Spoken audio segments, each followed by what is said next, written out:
Everyone, and welcome to the Book Boyfriend podcast. Today is day 5 of our 12 days of book boyfriends, and before I get into my 5th book boyfriend, I would like to wish you all a very, very happy holiday season.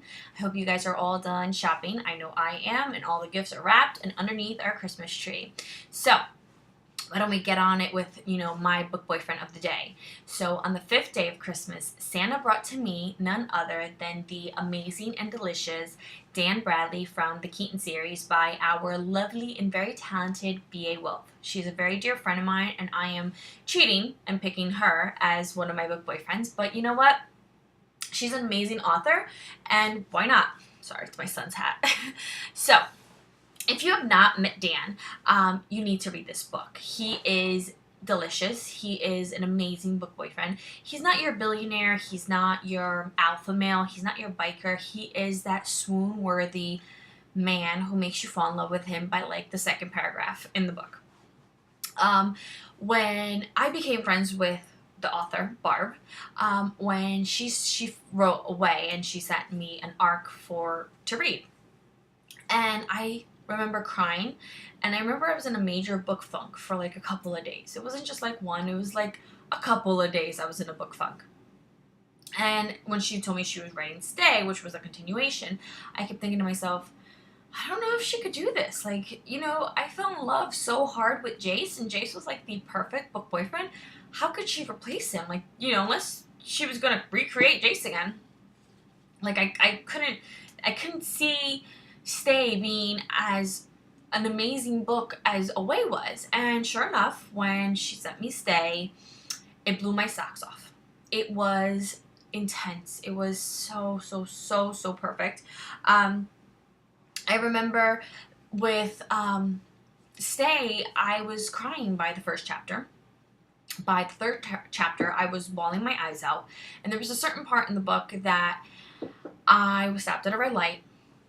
We were stuck in traffic, and I took out my phone because I just needed to finish the scene. It was one of those scenes that you got interrupted midway through it, and you just needed to know what happened because it was just in the back of your mind. And I remember reading the scene, and I was crying hysterically that I'm assuming that the people around me, like the cars around me, were like, what is wrong with that weird lady crying over there?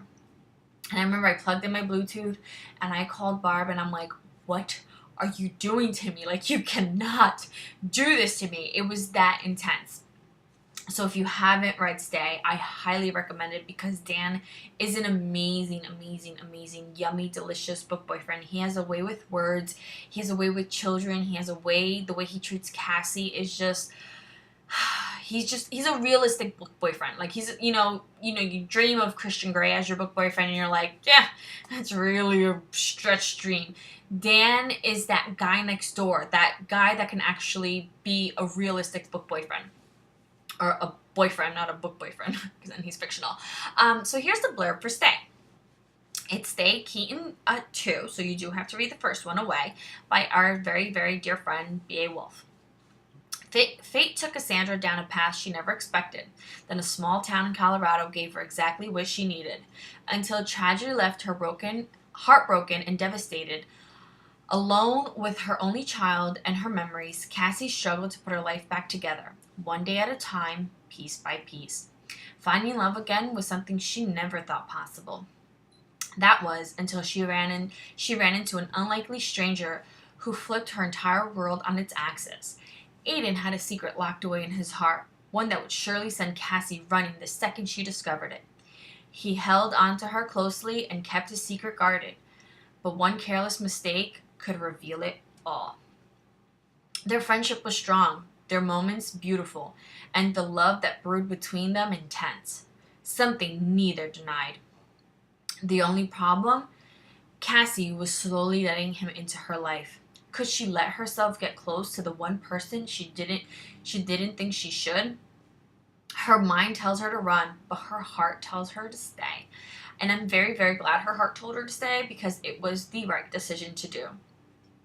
So, if you have not read these books, don't take my word for it. Hop over on Amazon, hop over on Goodreads, and read the reviews. She's kicking butt because this book is amazing. It has on Amazon all 5-star reviews, and that's very rare. I mean, knock on wood, hopefully it continues that way for her, because I do wish her much, much success.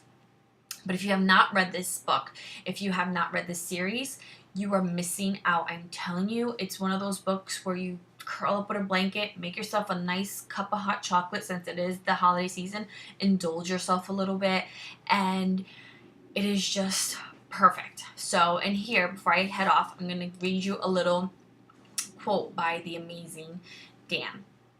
I lifted my distressed body from the floor and gulped one last breath. My muscles ached, my throat was swollen, and my heart barely beating.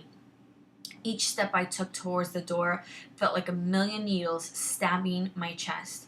I was helpless, and that ate at me more than anyone would ever understand.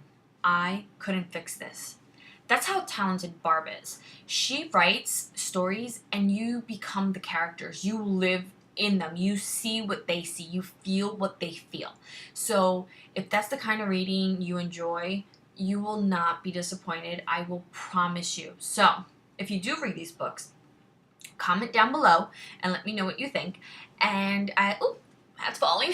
And that is it for day 5. I will see you guys really soon. Take care, everyone. Bye.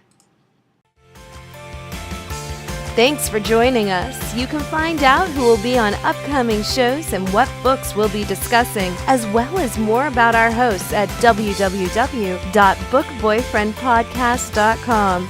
See you next time when we add another boyfriend to the ranks.